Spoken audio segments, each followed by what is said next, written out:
हरे कृष्णा। तो आप सभी का स्वागत है हमारे कृष्ण कथामृत में।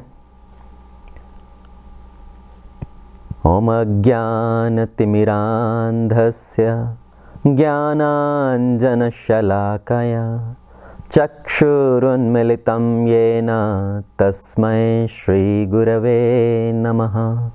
मुखं करोति वाचालं पङ्गुं लङ्घायते गिरिं यत्कृपातमहं वन्दे श्रीगुरुदीनतारिणीं परमानन्दमाधवं श्रीचैतन्येश्वरम्। नमो विष्णुपादाय कृष्णप्रेष्ठाय भूतले श्रीमते भक्तिवेदान्त स्वामीति नामिने। नमस्ते सारस्वती देवी गौरवाणी प्रचारिणे निर्विशेषा शून्यवादी पाश्चात्य देशतारिणे। जय श्री कृष्ण चैतन्य प्रभु नित्यानंद श्री अद्वैत गदाधर श्रीवासादि गौर भक्त वृंदा। हरे कृष्णा कृष्ण कृष्ण हरे हरे, हरे राम राम राम हरे हरे। ओम नमो भगवते वासुदेवाय। ओम नमो भगवते वासुदेवाय। ओम नमो भगवते वासुदेवाय। नारायणं नमस्कृत्य नरं चैव नरोत्तमं देवीं सरस्वतीं व्यासं ततो जयमुदीरयेत्। नष्टप्रायेषु अभद्रेषु नित्यं भागवत सेवया भगवते उत्तमश्लोके भक्तिर्भवति नैष्टिकी। सच्चिदानन्दरूपाय विश्वोत्पत्त्यादिहेतवे तापत्राय विनाशाय श्रीकृष्णाय वयं नमः। कृष्णाय वासुदेवाय देवकीनन्दनाय च नन्दगोपकुमाराय गोविन्दाय नमो नमः। नमः पङ्कजनाभाय नमः पङ्कजमालिने नमः पङ्कजनेत्राय नमस्ते पङ्कजाङ्घ्रिये। यं ब्रह्मवरुणेन्द्ररुद्रमरुता स्तुवन्ति दिव्यैस्त्वयि वेदे सङ्गपदक्रमोपनिषदे गायन्ति यं सामगा। ध्यानवस्थिततद्गतेन मनसः यस्पश्यन्ति यं योगिनो यस्यान्तं न विदुः देवयः तस्मै नमः। देवयः तस्मै नमः। श्री कृष्णचंद्र भगवान की जय। श्रील प्रभुपाद की जय। अनंत कोटि वैष्णव वृंद की जय। हरे कृष्णा। ये परम सौभाग्य है जो भगवान की कृपा से, गुरुजनों की कृपा से हमें भागवत पढ़ने का, श्रवण करने का अवसर प्राप्त हो रहा है। शास्त्रों में कहा गया है, ब्रह्मांड भ्रमिते कोनो भाग्यवान जीव, गुरु कृष्ण प्रसाद पाए भक्ति लता बीज। इस ब्रह्मांड में कितने ही जन्मों से भटकते हुए हमें गुरु और कृष्ण की कृपा से ये भक्ति का बीज प्राप्त होता है। न जाने कितने कितने जन्मों से हम इस संसार में भटक रहे हैं, कभी ऊपर के लोकों में, कभी नीचे के लोकों में, कभी अताल पताल विताल सुताल, तो कभी स्वर्ग लोक, महरलोक, जनलोक, तपलोक, ब्रह्मलोक, तो कभी ऊपर कभी नीचे, कभी ऊपर कभी नीचे, हम इन सब लोकों में भटकते रहते हैं। और ऐसे भटकते भटकते कभी हमें भक्ति का ये बीज प्राप्त होता है। और इस बीज को प्राप्त करने के बाद हमें क्या करना चाहिए? उसको ज़मीन में बोना चाहिए। जैसे अगर आपको किसी पौधे का बीज मिले, उस बीज को आप कहाँ पर लगाओगे? जो कि उपजाऊ भूमि है उसके अंदर आप उस बीज को लगाओगे, और फिर उस पौधे को नरिश करने के लिए उसके अंदर पानी डालोगे, उसको अच्छा वातावरण प्रदान करोगे ताकि वो पौधा अच्छे से ग्रो कर सके। तो उसी तरह से जब हमें भक्ति का ये बीज प्राप्त होता है, उस बीज के साथ क्या करना चाहिए? उसे अपने हृदय के अंदर बोना चाहिए और फिर उसे पानी देना चाहिए। तो इस भक्ति रूपी बीज को कौन सा भोजन चाहिए, कौन सा पानी चाहिए? श्रवण कीर्तन, भगवान की कथा का श्रवण करना, भगवान के पवित्र नामों का उच्चारण करना। तो जब इस श्रवण कीर्तन से हम उस बीज का सिंचन करते हैं तो वो पौधा बढ़ता है। तो जो भक्ति का पौधा है बढ़ता है तो उसको भक्ति लता कहते हैं, उसको भक्ति वृक्ष नहीं कहा जाता। वो पौधा एक वृक्ष के समान नहीं है बल्कि एक लता के समान है, एक क्रीपर के समान है। कि जो वृक्ष होता है वो वृक्ष अपने तने के बल पर अपने आप ऊपर ऊपर को बढ़ता जाता है, उसको किसी और के सपोर्ट की आवश्यकता नहीं होती। पर अगर आपने देखा हो एक कोमल सी जो लता होती है, जो क्रीपर होता है, उसको ऊपर ऊपर बढ़ने के लिए किसी चीज़ की सहायता की आवश्यकता होती है, किसी सपोर्ट की आवश्यकता होती है। जो बेल है, लता है, वो या तो किसी पौधे के पेड़ के तने के साथ लिपट कर ऊपर ऊपर को आगे बढ़ेगी, या किसी खंबे के साथ लिपट कर, किसी पोल के साथ लिपट कर। क्योंकि वो बेल जो है, तना जो लता है, वो अपने आप ऊपर ऊपर को नहीं बढ़ती, उसको किसी सपोर्ट सिस्टम की आवश्यकता है। उसी तरह से जो ये भक्ति लता है, भक्ति लता को भी हमेशा किसी सपोर्ट सिस्टम की आवश्यकता है। और कौन है वो सपोर्ट सिस्टम? तो भक्ति के जो मुख्य 5 अंग हैं, परम आवश्यक जो 5 अंग हैं भक्ति के, साधु संग, नाम कीर्तन, भागवत श्रवण, मथुरा निवास, श्री मूर्तेर श्रद्धेर सेवया। तो ये जो 5 चीज़ें हैं ये परम आवश्यक हैं हमारे भक्ति के इस पौधे को बढ़ने के लिए, इस भक्ति की लता को ऊपर बढ़ने के लिए। तो प्रथम चीज़ क्या है? साधु संग, भक्तों का संग करना, भक्तों के संग में बैठकर कथा श्रवण करना, भक्तों के साथ मिलकर भगवान की सेवा करना। अगर कोई व्यक्ति सोचे मैं तो अपने घर बैठे बैठे बस अपने आप से भक्ति कर सकता हूँ, तो वो कभी नहीं होगा।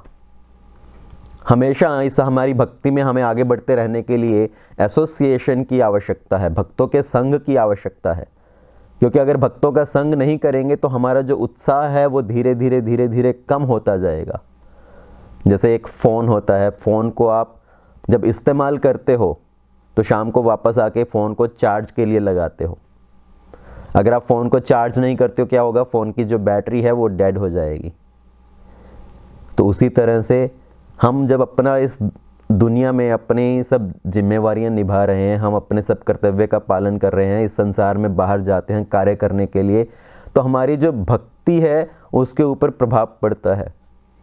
हमारी जो बैटरी है वो डिस्चार्ज हो रही है और घर वापस आके हमें क्या करना चाहिए? नियमित रूप से भक्तों का संग करना चाहिए, जिससे हमारी बैटरी फिर से चार्ज हो जाए। तो जो भक्तों का संग है, ये साधु संग है, सत्संग है, ये हमारी भक्ति रूपी जो बैटरी है उसको चार्ज करके रखता है। तो भक्तों का संग परम आवश्यक है। और दूसरी चीज़ की क्या आवश्यकता है? नाम कीर्तन, भगवान के पवित्र नामों का उच्चारण करना, भागवत श्रवण, जो हम सभी अभी कर रहे हैं, भागवत का श्रवण करना, और मथुरा निवास। इसका अर्थ है कि तीर्थ स्थान में निवास करना। इसका अर्थ अभी ये नहीं है कि हम सभी अपना सब काम छोड़कर, अपना घर बार छोड़कर, परिवार छोड़कर तीर्थ स्थान में जाकर वहीं पर रहने लगे। इसका अर्थ है कि नियमित रूप से तीर्थ स्थानों की यात्रा करना, भगवान के मंदिर में जाना। भगवान के जो मंदिर हैं वो भी तीर्थ स्थान के समान हैं। श्रील प्रभुपाद जी, उन्होंने पूरे संसार में इतने इतने मंदिरों का निर्माण किया और उन्होंने कहा ये जो मंदिर हैं ये वैकुंठ धाम की खिड़की के समान है, ये वैकुंठ धाम का दर्शन देते हैं। तो नियमित रूप से मंदिर में जाना, भक्तों का संग लेना, कीर्तन में भाग लेना, भगवान की सेवा करना, वो तीर्थ स्थानों में निवास करने के समान है। और श्री मूर्ते श्रद्धेर सेवया, भगवान के अर्च विग्रह का श्रद्धा पूर्वक सेवा करना, भगवान के लिए पुष्प माला बनाना, भगवान को भोग अर्पण करना, भगवान के लिए वस्त्र बनाना, आभूषण बनाना, तो ये सब भगवान के अर्च विग्रह की सेवा का भाग है। तो ये जो 5 मुख्य अंग हैं जिनके द्वारा हम भक्ति में प्रगति करते हैं, और उसका सबसे प्रथम आवश्यक भाग क्या है? साधु संग, गुरु आश्रय, गुरु का आश्रय ग्रहण करना, भक्तों के साथ संग करना। तो भक्तों के संग में इस भागवत कथा का श्रवण करना ये परम आवश्यक है भक्ति में आगे बढ़ने के लिए। और जैसे जैसे हम भक्ति में आगे बढ़ते हैं, हमारा ये जो भक्ति लता है ये ग्रो करता है, तो एक चीज़ का हमें और ध्यान रखना चाहिए कि जब पौधा बढ़ता है तो उसके साथ साथ कुछ अन्य खरपतवार भी उगते हैं। पौधे के इर्द गिर्द कुछ वीड भी पैदा होती है, और हमें सावधानी पूर्वक उस वीड को निकाल देना चाहिए ताकि वो पौधा ग्रो कर सके, पौधे को जो नरिशमेंट है वो मिलता रह सके। अगर आप अपने बगीचे में भी कोई पौधा लगाते हो तो आपने देखा होगा कि कई बार उस पौधे के आसपास कुछ अननेसेसरी अनवांटेड प्लांट्स अपने आप उगने लगते हैं, जिसे हम बोलते हैं वीड्स, खरपतवार। और जो माली है, जो किसान है, वो अपने पौधों के आसपास से उस वीड को बाहर निकाल फेंकता है। क्यों? अन्यथा वो वीड बढ़ते बढ़ते स्वयं उस पौधे को ही नष्ट कर देगा। मैंने एक बार अपने बगीचे में मटर के पौधे लगाए, और मटर के पौधों के साथ साथ बहुत सारा वीड भी उगने लगा, और उस वीड के ऊपर कुछ ध्यान नहीं दिया कि चलो मेरे मटर के पौधे तो बढ़ रहे हैं, थोड़ा वीड भी बढ़ रहा है तो क्या नुकसान है। पर धीरे धीरे वो वीड बढ़ते बढ़ते इतना बढ़ गया कि उसने जो मुख्य पौधे थे मटर के, उन सब पौधों को ख़त्म कर दिया। तो इस वीड को निकालना बहुत आवश्यक है। उसी तरह से हमारी भक्ति लता का जब पौधा ये बढ़ता है तो उसके आसपास भी कुछ अननेसेसरी वीड उगने लगता है। ये वीड क्या है? हमारे मन में अहंकार का भाव आना, दूसरों के प्रति द्वेष की भावना होना, मान सम्मान प्राप्त करने की भावना होना, पूजा लाभ प्रतिष्ठा की भावना होना, तो ये सब वीड के समान है, खरपतवार के समान है, जिसे हमें सावधानी पूर्वक निकाल फेंकना चाहिए। क्योंकि अदरवाइज ये जो वीड है, ये जो अननेसेसरी चीज़ें हैं, ये हमारी भक्ति लता को, हमारी भक्ति को चोक कर सकते हैं, उसको नष्ट कर सकते हैं। हमारे हृदय में पहले से ही इतने विकार हैं, काम, क्रोध, मोह, लोभ, मद, मत्सर्य, उसके साथ साथ ये अहंकार की भावना पैदा होना, मैं श्रेष्ठ हूँ, मैं दूसरों से अधिक हूँ, दूसरों से मान सम्मान प्राप्त करने की भावना होना, तो ये हमारे भक्ति के लिए बहुत हानिकारक है। और शास्त्रों में तो यहाँ तक कहा गया है, आचार्यगण यहाँ तक समझाते हैं कि जितने हमारे हृदय में विकार हैं, ये काम, क्रोध, लोभ, मोह, इनको भी आप किसी तरह से भगवान की भक्ति में लगा सकते हो, इनको भी भक्ति में डवटेल किया जा सकता है। पर ईर्ष्या का कहीं भी कोई स्थान नहीं है। काम की भावना, काम क्या है? इच्छा होना। आपके हृदय में इच्छाएं हैं, उसको भी आप भक्ति में डवटेल कर सकते हो, भक्ति में लगा सकते हो। कैसे? भगवान का अधिक से अधिक कीर्तन सुनने की इच्छा, भगवान की कथा श्रवण करने की इच्छा, भगवान के अर्चा विग्रह का दर्शन करने की इच्छा, भगवान के तीर्थ स्थानों की यात्रा करने की इच्छा। तो इच्छा को भी हम भक्ति में ढाल सकते हैं। और फिर लोभ, आपके हृदय में कुछ लोभ है तो उस लोभ को भी भगवान की सेवा में लगा दो। अधिक आपको भोजन करने का लोभ है, ठीक है, भगवान का प्रसाद ग्रहण करो। आपके हृदय में मोह है तो भक्तों के प्रति मोह करो, भक्तों के साथ अटैचमेंट करो, भगवान की सेवा के प्रति मोह करो। क्रोध की भावना को भी भगवान की सेवा में लगाया जा सकता है। कैसे? जो लोग भगवान से द्वेष करते हैं, भगवान के बारे में गलत बोलते हैं, भक्तों के बारे में गलत बोलते हैं, उनकी निंदा करते हैं, उनके प्रति क्रोध दिखाओ। हनुमान जी ने भी क्रोध दिखाया, उस क्रोध को भगवान की सेवा में लगाया। जब हनुमान जी लंका में गए, उस पूरी लंका में आग लगा दी, तो उन्होंने क्रोध को भी भगवान की सेवा में लगा दिया। अभी ऐसा नहीं है कि हनुमान जी क्रोध के वश में हो गए थे, क्रोध को भी भगवान की सेवा में लगाया जा सकता है। जैसे क्रोध करना और क्रोधित हो जाना, ये दो अलग अलग चीज़ें हैं। दोनों में क्या अंतर है? क्रोध करना मतलब आपके वश में क्रोध है।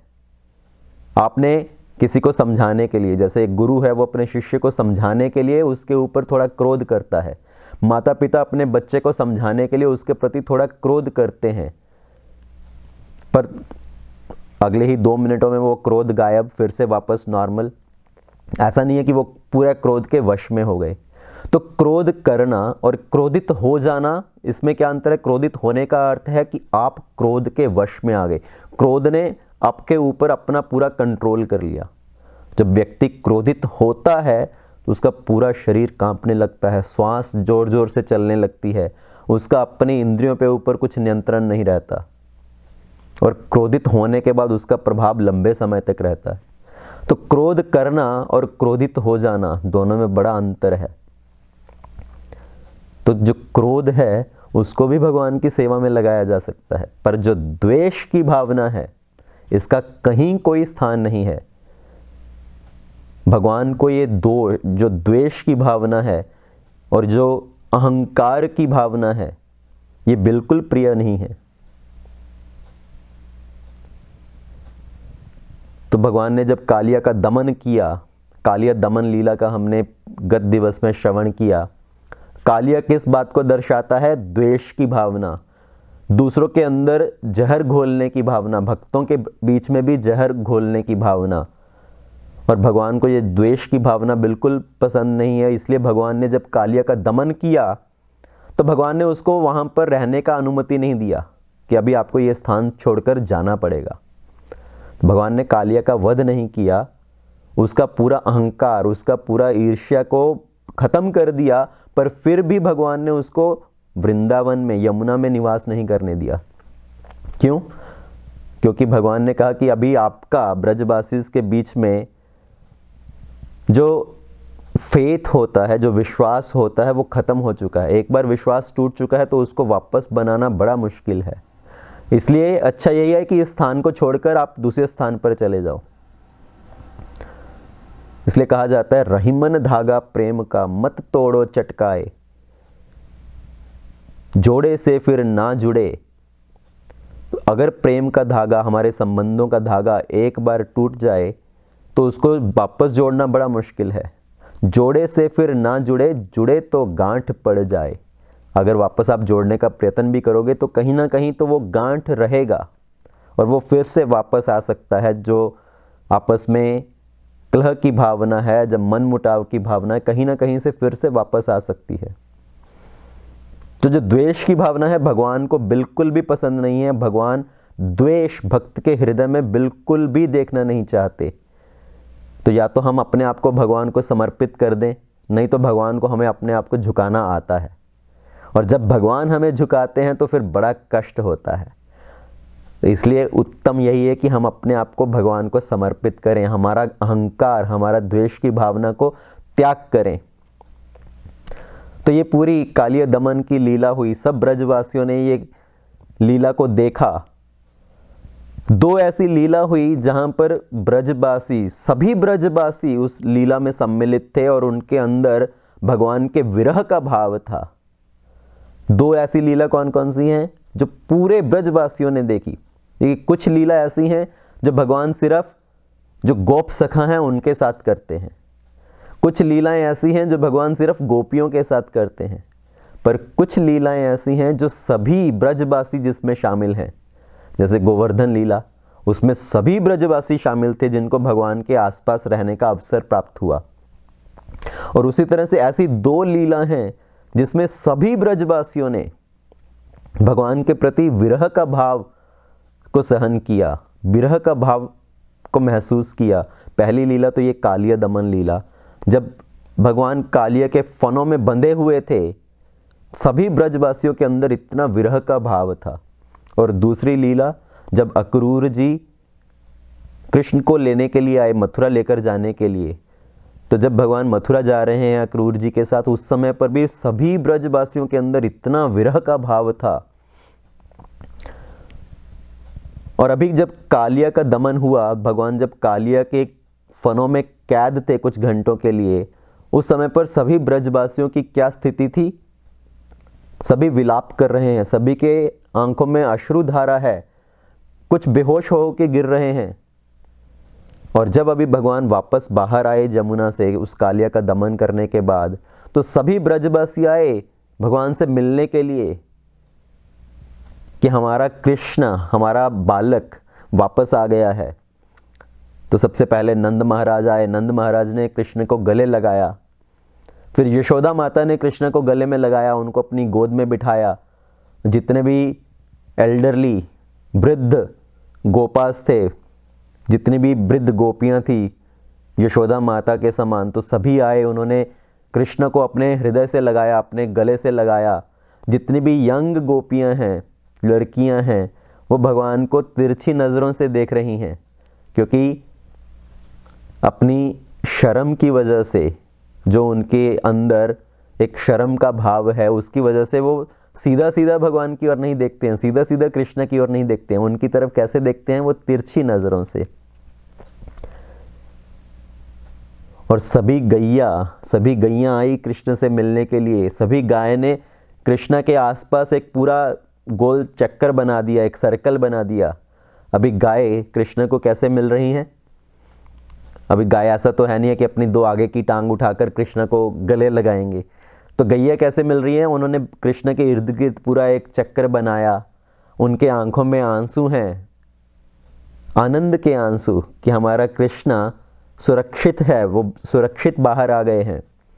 और अपने जीभ से कृष्ण के मुख को चाटने लगे। अपनी आवाज में, गैया अपनी आवाज में कृष्ण को पूछ रही है, सब कुछ ठीक है ना? आप सब ठीक हो ना? आप पूरी तरह से? तो इस तरह से गैया भी कृष्ण को मिल रही हैं। और उनके मिलने के बाद कृष्ण पीछे गए जहां पर सब उनके गोप सखा खड़े हुए हैं। तो कृष्ण अपने सभी गोप सखा उसको मिलने के लिए गए। गोप सखा जोर जोर से चिल्ला रहे हैं, Krishna Krishna Krishna, very good very good very good. जैसे कोई मूवी का हीरो होता है, मूवी का हीरो किसी विलेन की पिटाई करने के बाद आता है, तो उसके सब दोस्त बड़े जोश में चिल्लाते हैं उसका नाम, बाहुबली बाहुबली। तो यहाँ पर कृष्णा कृष्णा चिल्ला रहे हैं। कृष्णा ही वास्तव में सबसे बड़े बाहुबली हैं। तो इस तरह से सभी भगवान से स्नेह पूर्वक मिलते हैं।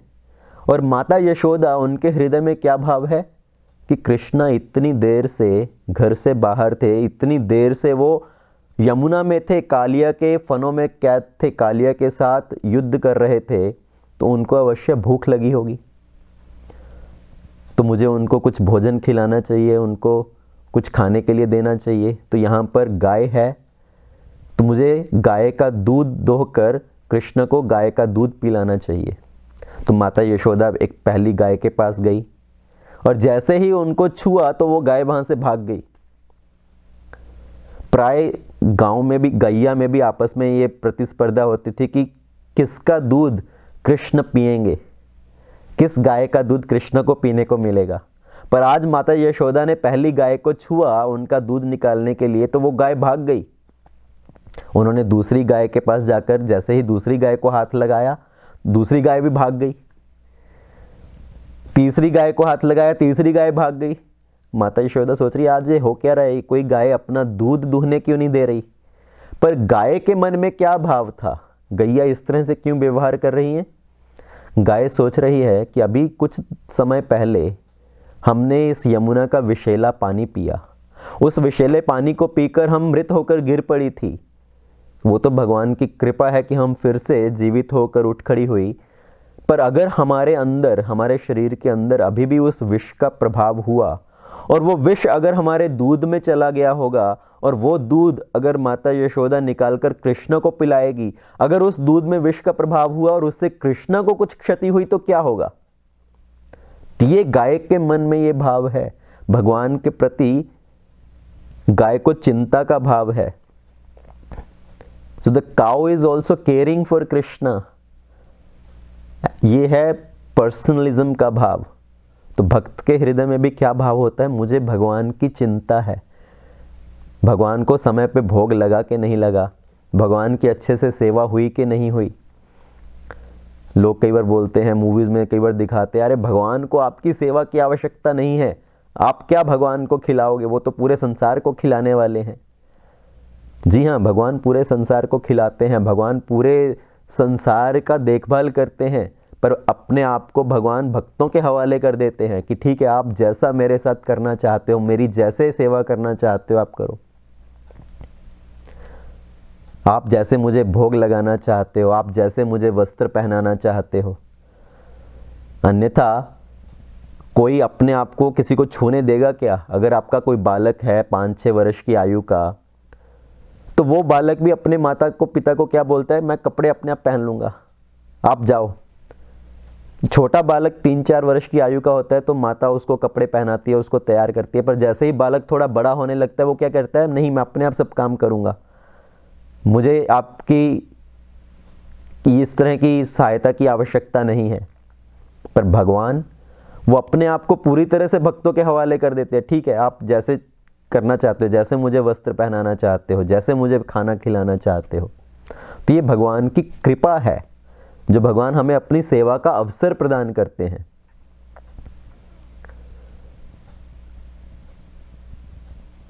और उस दिन कालिया दमन लीला के बाद, क्योंकि वो संध्या का समय था, ये पूरी लीला संध्या के समय में हुई, तो सभी ब्रजवासियों ने ये निर्णय किया कि अभी ब्रज में वापस जाना, वृंदावन वापस जाना उचित नहीं है इस समय पर, रात्रि के समय पर। तो आज रात्रि का समय हमें यहीं पर व्यतीत करना चाहिए, आज रात्रि हम यहीं पर निवास करेंगे, यहीं पर विश्राम करेंगे, और कल सुबह हम वृंदावन वापस जाएंगे। तो सभी वृंदावन वासियों के, ब्रजवासियों के हृदय में क्या भाव है? कृष्ण की सुरक्षा, उनको भगवान की सुरक्षा का ध्यान है। भगवान वास्तव में सभी की सुरक्षा कर रहे हैं। जब भी कोई असुर आक्रमण करता है तो भगवान सभी की रक्षा करते हैं, पर फिर भी सभी ब्रजवासियों के हृदय में क्या भाव है? कृष्णा हमारा छोटा सा बालक है और कृष्णा की रक्षा हमें करनी है। तो वो कृष्ण को सबसे बीच में रखते हैं, भगवान के इर्द गिर्द पूरा एक घेरा बनाते हैं। तो पहले घेरे में कौन कौन है? नंद महाराज, यशोदा माता और जितने भी सब एल्डरली वृद्ध गोपी गोपियां हैं, और उनके साथ जो छोटी कन्याएं हैं, यंग गर्ल्स, तो वो पहले प्रथम घेरे में हैं। दूसरे घेरे में कौन है? दूसरे घेरे में जो स्त्रियों के पति हैं, जो महिलाएं, उनके पति जो हैं वो दूसरे घेरे में हैं।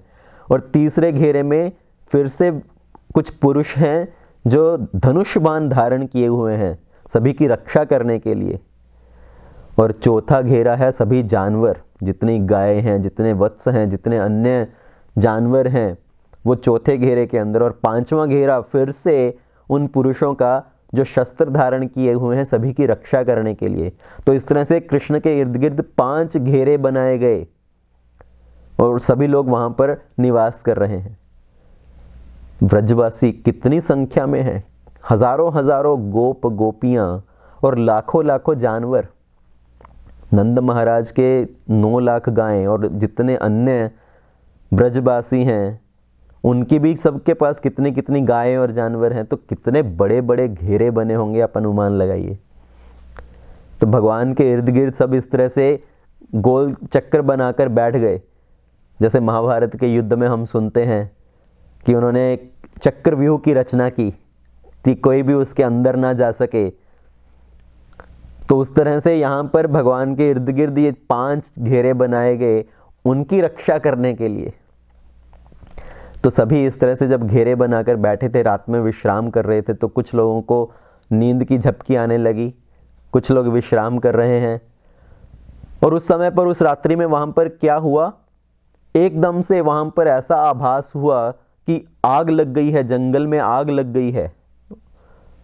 और आचार्यगण बताते हैं कि वास्तव में जो ये आग लगी, ये भी एक असुर का काम था, जो कि एक कालिया का एक मित्र था जिसने वहां पर आग लगाई। और कुछ आचार्यगण कहते हैं कि ये कंस के द्वारा भेजा गया एक दूत था।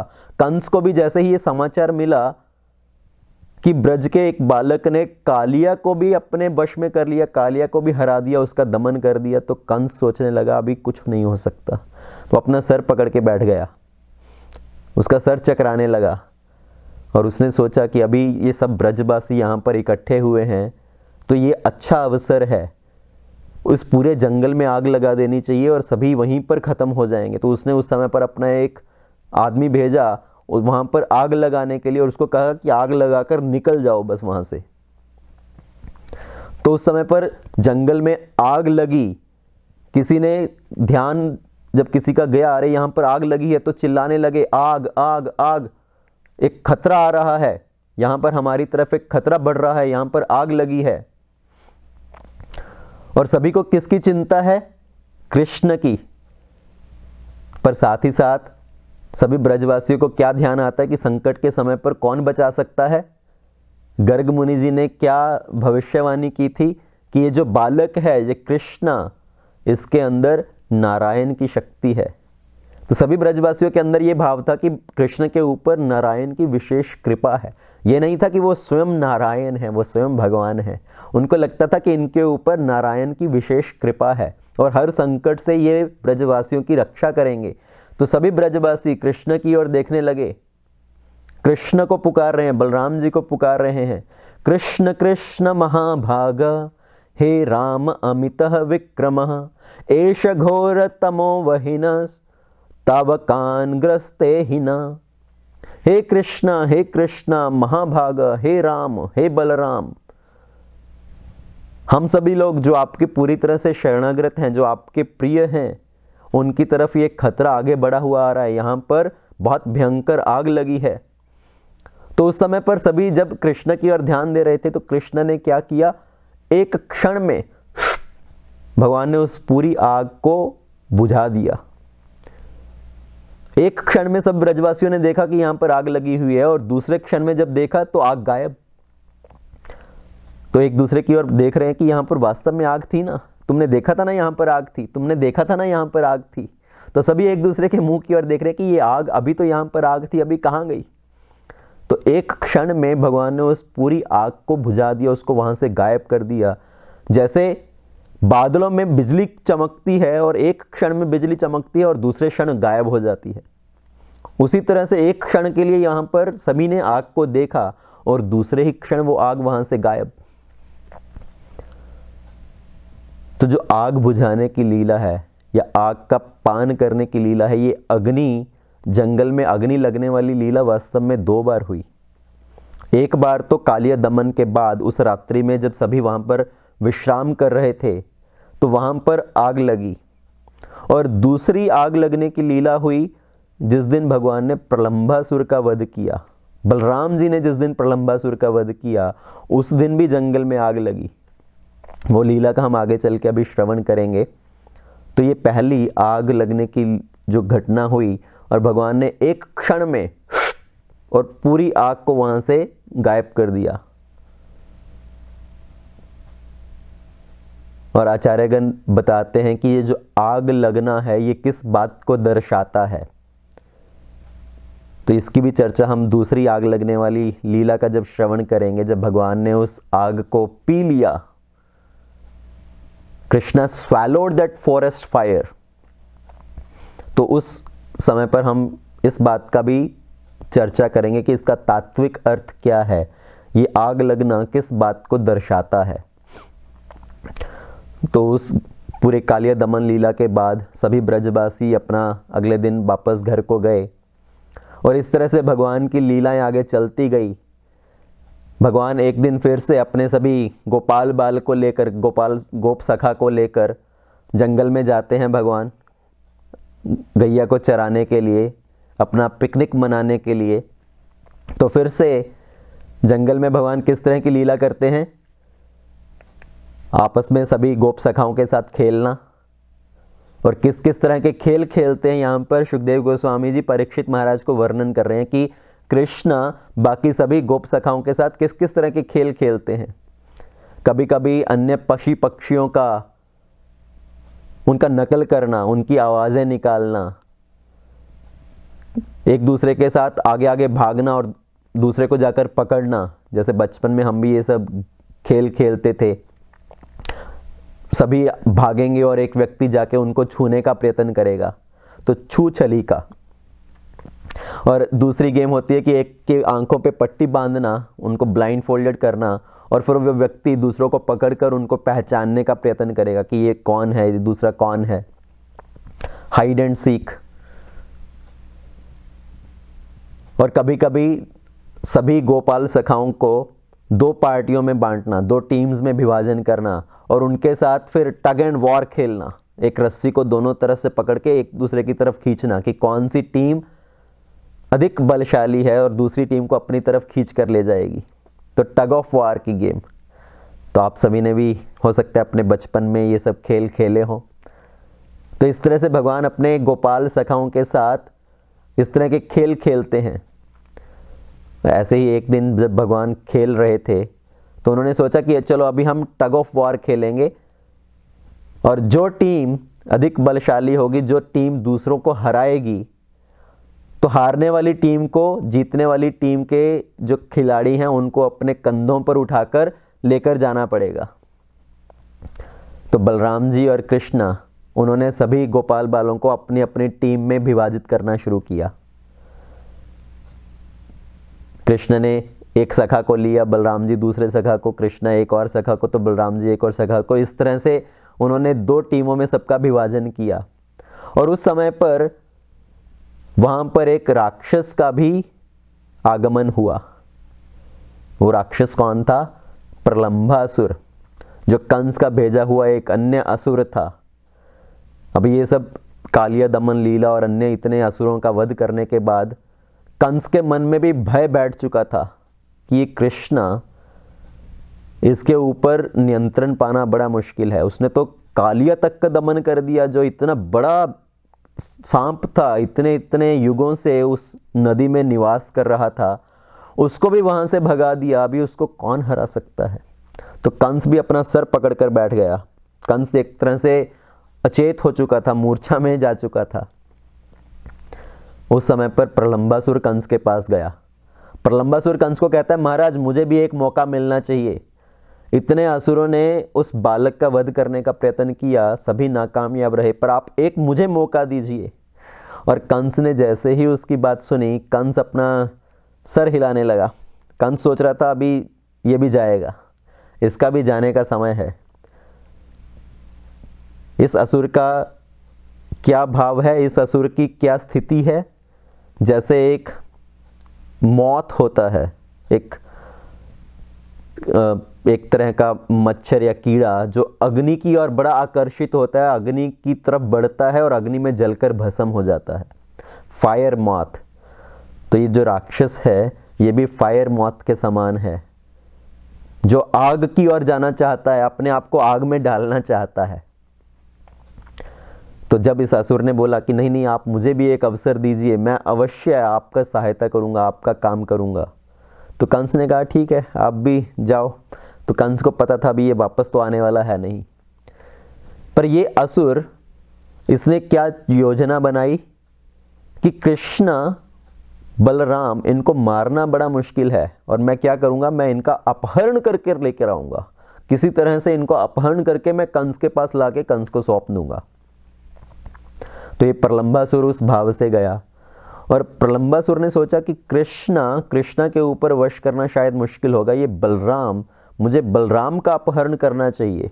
बलराम का अपहरण करूंगा तो कृष्ण पीछे पीछे अपने आप ही आ जाएंगे। तो ये प्रलंबासुर एक गोप बालक का वेश बनाकर वहां पर आया। उस दिन एक गोप बालक, कृष्णा के जो ग्रुप में एक गोप सखा था, वो कृष्णा के साथ नहीं आया था, उनको घर पे कुछ काम था, तो उसकी माता ने उसको घर पर रखा था। तो ये जो प्रलंबासुर था, ये हूबहू उस गोप का वेश बनाकर वहां पर आया, उसके जैसा ही बिल्कुल दिखना, उसके जैसे ही कपड़े वस्त्र पहने हुए। और कृष्णा और बलराम जब अपनी अपनी टीम चुन रहे थे, तो एक लास्ट जो टीम का मेंबर कम पड़ रहा था, तो उन्होंने, कृष्णा ने उस बालक को आते हुए देखा, उन्होंने कहा आ जाओ आ जाओ, आप हमारी टीम में आ जाओ।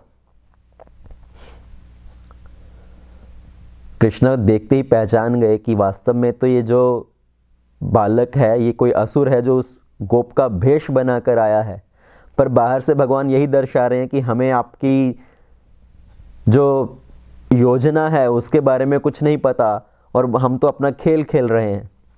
तो कृष्ण ने उनको अपनी टीम में लिया और उनका टग ऑफ वार का गेम शुरू हुआ।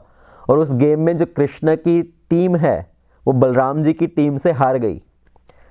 तो कृष्ण की टीम में जो खिलाड़ी थे, जो भी गोपाल थे, वो सब बलराम की टीम के गोपाल को अपनी अपनी कंधों पर उठाकर लेकर जाने लगे। तो कृष्ण ने एक को उठाया, श्रीदाम को, और ये प्रलंबासुर उसने बलराम जी को अपने कंधों पर उठाया और बलराम जी को अपने कंधों पर उठाकर लेकर जाने लगा। तो पहले भी जब वो खेल खेलते थे तो सभी एक साथ चलते थे। हारने वाली टीम जीतने वाली टीम के सदस्यों को अपने कंधों पर उठाकर एक साथ लेकर चलती थी, उनको एक पर्टिकुलर जगह पर लेकर जाने के लिए। पर आज ये प्रलंबासुर बलराम जी को अपने कंधों पर उठाकर एक अलग दिशा में जाने लगा। वो तेजी से आगे बढ़ने लगा और बलराम जी थोड़ी पहले तो सोचते रहे कि ये मुझे आनंद देने के लिए ये सब कर रहा है, और जब काफ़ी आगे निकल गए बलराम जी ने सोचा कि ये कहाँ लेकर जा रहा है मुझे, ये रास्ता भटक गया है या कहाँ लेकर जा रहा है मुझे। और फिर इस राक्षस ने अपना आकार बढ़ाना शुरू किया, और जैसे ही इन्होंने अपना आकार बढ़ाना शुरू किया, बलराम जी के हृदय में एक बार तो थोड़ा डर की भावना प्रकट की उन्होंने कि ये तो वास्तव में कोई असुर लग रहा है। ये असुर तो गोपाल बाल के भेष में आया था, तो अभी मैं क्या करूं, इसको मारूं, इसको क्या करूं। तो इसलिए उनके हृदय में ये थोड़ा चिंता का भाव आया, भय का भाव आया।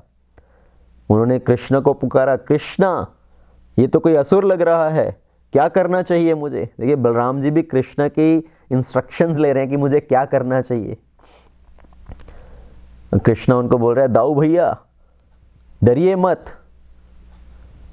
तो बलराम जी ने सोचा कि कृष्ण ने भी तो एक बार एक असुर एक वत्स का भेष बनाकर आया था, वत्सासुर। तो उस समय पर कृष्ण ने भी उसको मार डाला था, कृष्ण ने भी उसका वध किया था। तो बलराम जी ने सोचा अभी मुझे इसका वध कर ही देना चाहिए। और बलराम जी ज़्यादा खेलते नहीं हैं। कृष्ण तो असुरों के साथ पहले बहुत खेलते हैं, फिर उनका वध करते हैं।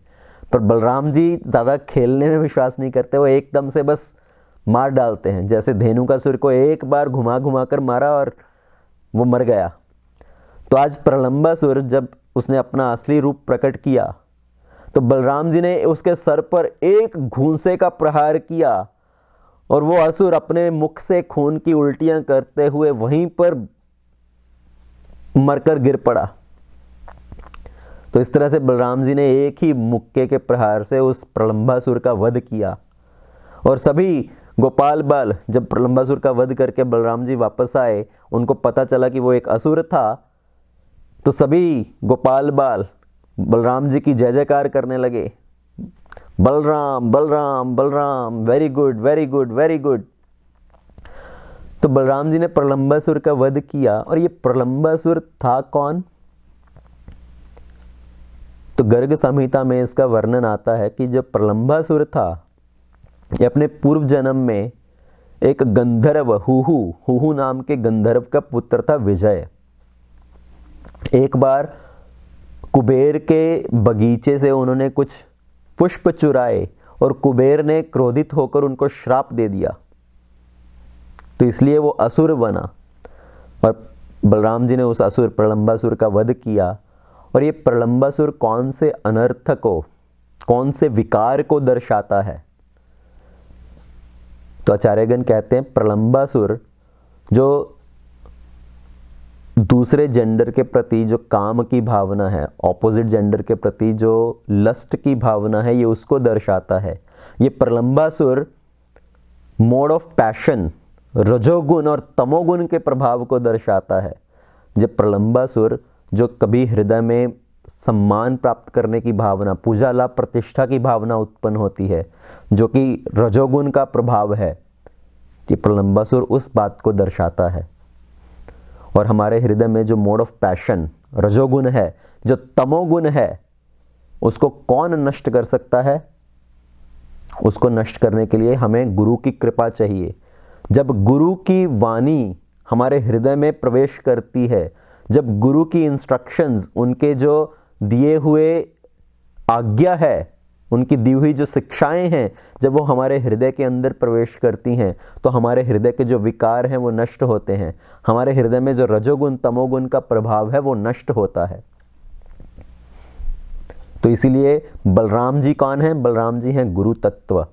बलराम जी गुरु को दर्शाते हैं और प्रलंबासुर का वध इसलिए बलराम जी के हाथों हुआ, इस तत्व को दर्शाने के लिए कि गुरु की कृपा से ही रजोगुण और तमोगुण का प्रभाव नष्ट हो सकता है और हमें अपने जीवन में गुरु को स्वीकार करना चाहिए, गुरु को धारण करना चाहिए। तो उस दिन खेल खेल में बलराम जी ने प्रलंबासुर का वध किया। प्रलंबासुर का वध करने के बाद फिर से वो लोग अपना पिकनिक मनाने लगे। जंगल में गाय घास चरने लगी और घास चरते चरते जब सभी गोपाल बाल वहाँ पर बैठकर अपना भोजन कर रहे थे तो गाय घास चरते चरते काफ़ी आगे निकल गई और सभी गोपाल बाल ने जब देखा कि हमारी गायें काफ़ी आगे तक चली गई हैं तो उन्होंने सोचा कि हम गाय के पीछे जाते हैं, उनको वापस लेकर आते हैं। तो उन्होंने कृष्णा को वहीं पर छोड़ा और सभी गोपाल बाल गाय को ढूंढने के लिए जंगल की ओर चले गए। अभी गाय को कैसे ढूंढ रहे हैं? जिस जिस रास्ते से गाय घास खाते हुए गई है तो उनको उस घास के ऊपर भी गाय के दांतों के निशान मालूम पड़ रहे हैं कि यहाँ से इस रास्ते से गाय घास खाते खाते गई है, क्योंकि वहाँ पर घास का जो हाइट था वो भी कम है कि घास खाया हुआ है यहाँ पर।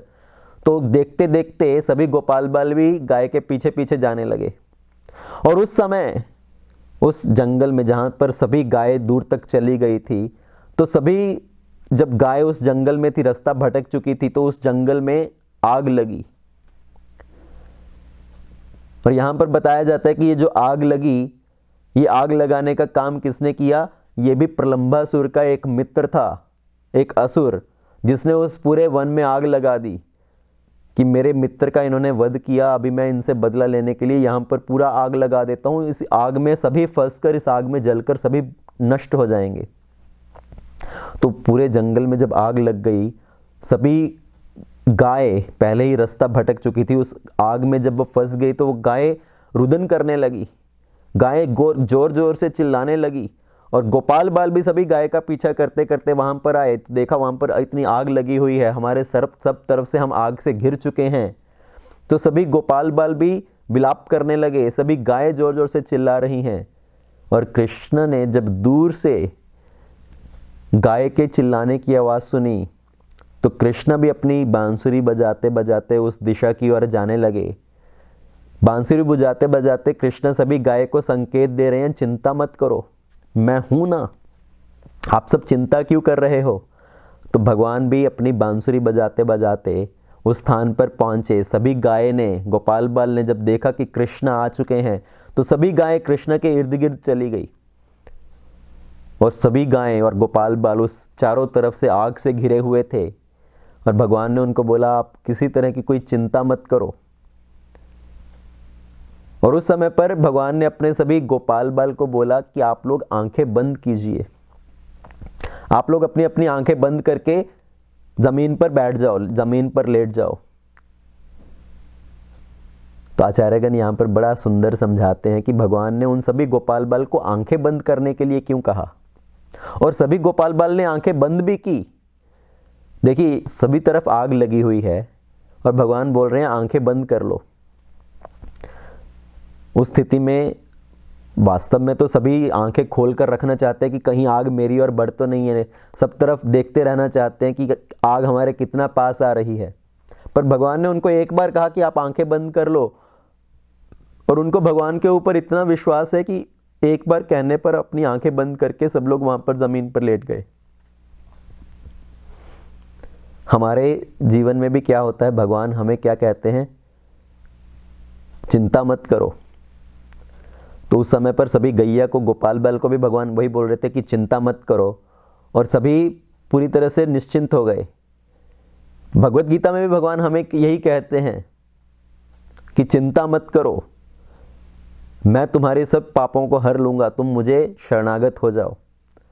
पर हमारे हृदय में फिर भी इतनी चिंता की भावना है, हम भगवान को शरणागत होने में कितनी झिझक करते हैं कि क्या वास्तव में भगवान मेरी रक्षा करेंगे। और भगवान ने जब सभी को कहा कि आंखें बंद कर लो, आचार्यगण इसके पीछे बड़ा सुंदर तात्पर्य समझाते हैं कि भगवान ने ऐसा क्यों कहा। भगवान सोच रहे हैं कि मैंने पहले भी एक बार लीला की जहाँ पर मैंने मिट्टी खाई। जब मैंने मिट्टी खाई तो सभी गोपाल बाल जितने मेरे मित्र हैं, मेरी उन्होंने माता यशोदा के पास जाकर शिकायत लगा दी और माता यशोदा से बड़ी डांट पड़ी, मुंह खोल के दिखाओ तुमने मिट्टी खाई कि नहीं खाई। आज मैं आग पीने जा रहा हूं और इन्होंने अगर मुझे आग पीते हुए देख लिया तो फिर से जाकर मेरी शिकायत करेंगे कि आज तो कान्हा ने आग पी है, और फिर माता यशोदा मुझे कितनी डांट पिलाएगी। तो इसलिए कृष्ण ने सभी को कहा कि आप अपनी अपनी आंखें बंद कीजिए। और दूसरा कारण भगवान सोच रहे हैं कि जब अगर मुझे ये लोग देखेंगे आग पीते हुए तो इन्हें कितना कष्ट होगा कि कृष्ण ने हमारे लिए इस आग को पी लिया, और आग को पीने से कृष्ण का मुख, कृष्ण के अंदर के पूरे सब जो अंग हैं वो जल रहे होंगे। और ये सोचकर इनको कितना कष्ट होगा। ये सोचेंगे कि हमारे लिए कृष्ण आग को पी रहे हैं, इससे अच्छा है कि हम स्वयं आग में कूद जाएं। तो ये मुझे आग पीते हुए देखकर सहन नहीं कर पाएंगे। पर क्या वास्तव में भगवान को आग पीने से कुछ कष्ट हो रहा है? हम जब कई गरम गरम दूध पी लें, कोई व्यक्ति अगर गरम गरम पानी पी ले तो उसकी जो जीभ है वो जल जाती है। पर जब भगवान ने आग को पिया तो क्या भगवान को कुछ कष्ट हुआ? जैसे ही भगवान ने उस आग को एक सिप में ऐसे पीने के लिए देखा तो वो जो पूरी आग है, बताया जाता है कि वो शीतल जल के रूप में, शीतल एक पेय पदार्थ के रूप में परिवर्तित हो गई। रसना की तरह, जो गर्मियों में लोग ठंडा ठंडा पेय पदार्थ पीते हैं, अगर गर्मी के मौसम में ठंडा ठंडा लस्सी पीने को मिल जाए या ठंडा ठंडा पानी पीने को मिल जाए तो कितनी शांति महसूस होती है। तो उसी तरह से भगवान पूरी आग को पी गए, जो कि एक शीतल पेय पदार्थ की तरह प्रतीत हो रहा था। तो भगवान ने सबको आंखें बंद करने के लिए कहा, क्योंकि उनको कष्ट होगा भगवान को आग पीता देखकर, पर वास्तव में भगवान के लिए तो कोई कष्ट नहीं है। और तीसरा कारण, भगवान ने आग को क्यों पिया, उसके बारे में भगवान यहां पर आचार्यगण क्या कहते हैं कि ये जितने भी पदार्थ हैं, भूमि, जल, वायु, अग्नि, आकाश, तो ये सब भगवान के अंदर से ही निकले हैं। भगवान ने ही इन सब पदार्थों का निर्माण किया है, सब भौतिक तत्वों का निर्माण किया है। और ये सब भौतिक तत्व किस लिए हैं? जीव की रक्षा के लिए, जीव की सहायता के लिए, उनके भोग के लिए। पर भगवान ने देखा कि यही जो तत्व जो मुझसे निकले हैं मेरे भक्तों को कष्ट दे रहे हैं, तो भगवान ने सोचा इस तत्व को मैं वापस अपने अंदर खींच लेता हूं। तो भगवान ने उस अग्नि को वापस अपने अंदर खींच लिया। तो इसलिए उस लीला में भगवान ने उस अग्नि का पान किया। Krishna swallowed the forest fire. तो उस पूरी आग को जब भगवान ने पी लिया तो फिर भगवान ने सबको बोला, अभी आप आंखें खोलिए, खड़े हो जाइए। और सभी उस लीला में क्या हुआ, वो लोग तो फंसे हुए थे आग के अंदर, पर जैसे ही उन्होंने आंखें खोली तो वो कहां पर थे? जहां पर पहले वो बैठकर अपना भोजन कर रहे थे, जहां पर बैठे सब अपना खेल रहे थे, तो सभी वापस वहीं पर पहुंच गए। सभी को ये प्रतीत ही नहीं हुआ कि हम आग में फंसे थे, क्या लीला हुई। सभी वापस वहीं पर पहुंच गए जहां पर वो पिकनिक मना रहे थे। तो भगवान इस तरह से वन में अपनी अलग अलग लीलाएं करते हैं। और ये जो आग लगी, ये किस बात को दर्शाती है? अभी थोड़ा उसका तात्विक अर्थ हम समझते हैं। तो आचार्यगण कहते हैं जो ये आग लगी, ये इस बात को दर्शाती है कि कभी कभी भक्तों के बीच में कुछ मनमुटाव की भावना होती है, उनके अंदर कुछ किसी चीज को लेकर कुछ मनमुटाव होता है, या अलग अलग धर्म के जो लोग हैं उनके अंदर जो झगड़े की भावना रहती है, या एक ही धर्म के लोगों के अंदर कुछ अलग अलग देवी देवताओं की भक्ति को लेकर, किसी अलग अलग विग्रह को लेकर उनके प्रति जो कलह की भावना रहती है, ये उस बात को दर्शाता है जो उनके अंदर आपस में झगड़ा होता है। तो इस संसार में हम देखते हैं कि कुछ अलग अलग धर्मों के लोग आपस में किस तरह से झगड़ते हैं। मेरा धर्म श्रेष्ठ है, मेरा भगवान श्रेष्ठ है, या एक ही धर्म में, जैसे शिवाइट्स हो गए या वैष्णवाज हो गए, कभी उनके अंदर कलह की भावना रहती है। तो हिस्ट्री में भी हमने कितनी इस तरह की हम घटनाओं को देख सकते हैं, जब एक धर्म के लोग या एक ग्रुप के लोग दूसरे ग्रुप को नीचा दिखाने का प्रयत्न करते हैं, उनमें आपस में झगड़ा होता है। हिस्ट्री में हम देखते हैं कि शिवाइट्स का वैष्णवाज के साथ झगड़ा रामानुजाचार्य जी के समय पर।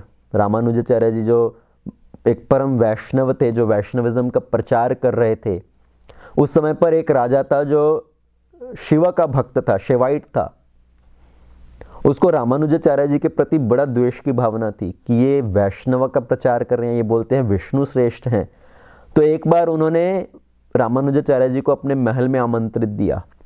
उनकी योजना क्या थी, षड्यंत्र क्या था कि रामानुजाचार्य को यहाँ पर बुलाकर हम उनको मार डालेंगे।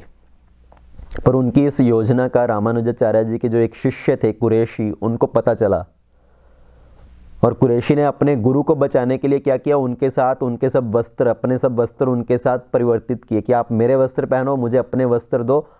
उनको लगेगा कि मैं रामानुजाचार्य हूँ, और अपने गुरु को उन्होंने वहाँ से भगा दिया। तो कुरैशी जब उस राजा के महल में गए तो राजा ने उनको जेल में डाल दिया, और उनको दंड देने के लिए उनका वध तो नहीं किया, पर उनकी आंखें फोड़ डाली। पर बाद में रामानुजाचार्य जी की कृपा से कुरैशी को वापस उनकी आंखें मिली। पर ये घटना मैं किस लिए बता रहा हूँ कि शिवाइट्स का वैष्णविज्म के साथ इस तरह से आपस में झगड़ा, कलह रहता है। और उसी तरह से भक्ति सिद्धांत सरस्वती ठाकुर जब वो प्रचार कर रहे थे भगवान की भक्ति का, तो उस समय पर कुछ स्मार्थ ब्राह्मण ऐसे थे जो भक्ति सिद्धांत जी से द्वेष करने लगे कि ये तो इस तरह से भक्ति का प्रचार कर रहे हैं, हमारी दुकान बंद कर रहे हैं। तो उस समय पर उन्होंने भक्ति सिद्धांत सरस्वती ठाकुर के ऊपर आक्रमण करवाने के लिए कुछ गुंडों को भेजा, कुछ लोगों को पैसा दिया कि आप इनके ऊपर आक्रमण किए, उनको मार डालिए। तो ये 100-125 साल पहले की बात है। और उस समय पर उन्होंने कितना पैसा दिया, जैसे लोग सुपारी देते हैं किसी का मर्डर करवाने के लिए, तो उस तरह से स्मार्थ ब्राह्मणों ने सुपारी दी भक्ति सिद्धांत जी की। कितनी? 25,000 रुपये। 125 साल पहले 25,000 रुपया आज के समय के हिसाब से कितनी होगी? 25 करोड़ के बराबर होगा। तो इतना पैसा उन्होंने दिया भक्ति सिद्धांत जी को मरवाने के लिए। क्यों? क्योंकि वो भगवान की भक्ति का प्रचार कर रहे थे और कुछ लोगों को लग रहा था कि हमारी दुकान बंद हो रही है। तो इस तरह से आपस में जो ये कलह की भावना रहती है, ये झगड़ा होना आपस में, ये एक तरह से आग लगने जैसा है। तो जब दो ग्रुप में इस तरह के कलह का भाव हो तो हमें क्या करना चाहिए? हमें उससे दूर रहना चाहिए।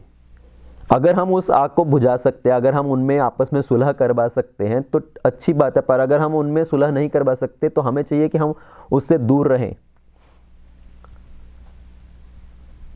तो इस तरह से जो जंगल में आग लगी, भगवान ने उस पूरी जंगल की आग को बुझा दिया और सभी गोपाल बाल वापस वृंदावन में आए। उस समय पर जो ऋतु है, उस ऋतु का वर्णन किया गया है शास्त्रों में कि किस तरह से जो ग्रीष्म काल के खत्म होने के बाद जो फॉल आता है, पतझड़ का वातावरण आता है, ऑटमन सीजन, उस सीजन का जो प्रभाव है वो किस तरह से है।